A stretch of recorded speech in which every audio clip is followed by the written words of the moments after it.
that comedy. You think we've reached a saturation point?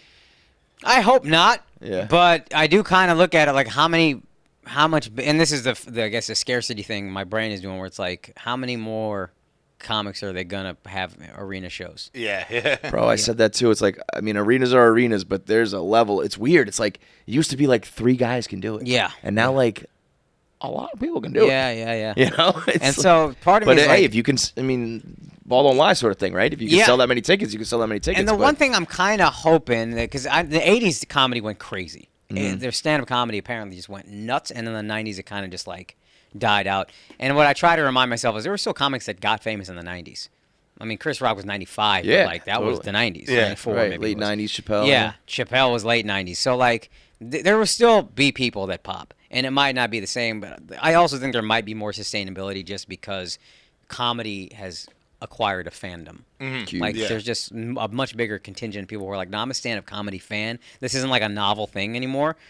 I'm just into it. Yeah. And I love the subculture of the comedy podcasts, and the subculture of comedy podcasts has gotten so big. There's a subculture of people who just criticize comedy. Yo, it's crazy. It's I think it's like sports and then comedy. Like you have your comics that you like, the same way you have your athletes, your teams that you like, and you root for them, and you root against the other ones that they like don't fuck with. Yeah. And you make commentary on it. You talk about it. Like it's its own ecosystem at this point now. The same way there's going to be fucking fantasy comedy at some point. You're going to draft your fucking favorite comics. I mean, once these motherfuckers realize that like you can get a lot of views on YouTube just talking shit. Yeah. And I think these commenters and trolls basically figure that out now. Yeah. So it's like they're going to keep doing this shit, and it's going to be a whole subculture, like you said, of just talking about these people. Yeah. Which is kind of crazy. But my mom was just telling me about how some of the restaurants around them are starting to have like open mic nights with dinner.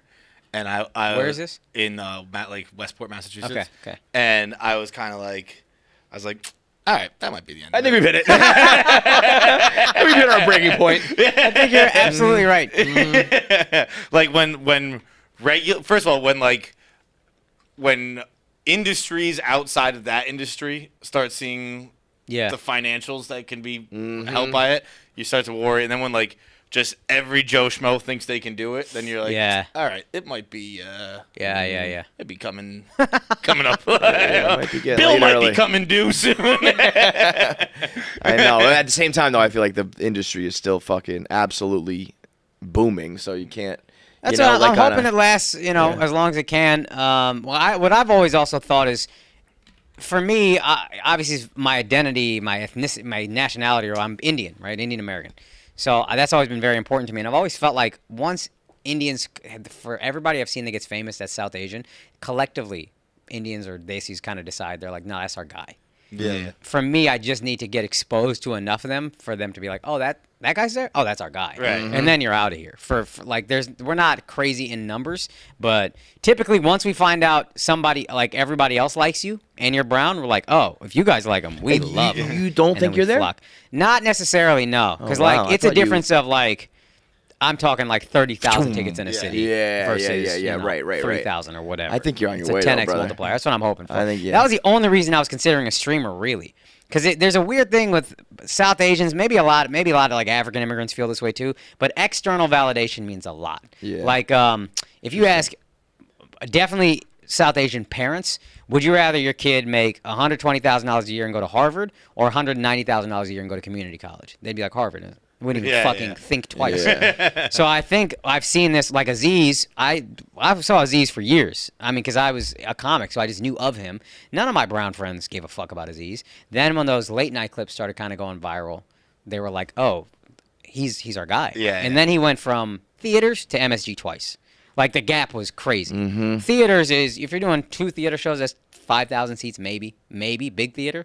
MSG twice is 25,000 seats. Crazy. Again, 10x. And it went fast. Like the first one for sure went fast. Second one, I'm not as sure, but even one, that's 14,000. No, I mean the jump went fast. Oh, the jump. It seemed like in a year to me. That's what it seemed like. Wild. So that's what I'm still feeling like. That's the thing. Once I get them, because I feel like authentically, I'm for us. Without, you're not a demographic to me. I mean, it would help me, and I'd love that. Yeah. But I'm truly trying to do it for everybody, but also to represent just like us your well boy Hussein, at all right? times.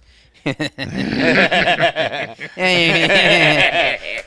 I'm gonna get you on. One day you're gonna say that. I'm like, let me just say, I think I told you, right? I've known this guy for years, so I have different reasons for. I know him. What about